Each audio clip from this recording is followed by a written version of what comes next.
Belahai pemimpin yang beriman, nak keadilan gepimpin bangsa.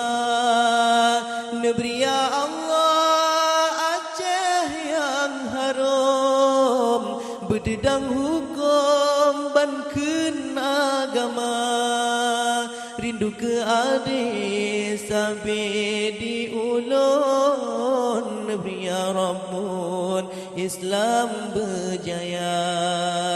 Rindu ke adik sampai di ulun, negeri ya Rabbun Aceh berjaya. Rindu ke Nanggro Jersago aman, rindu pimpinan yang bijaksana.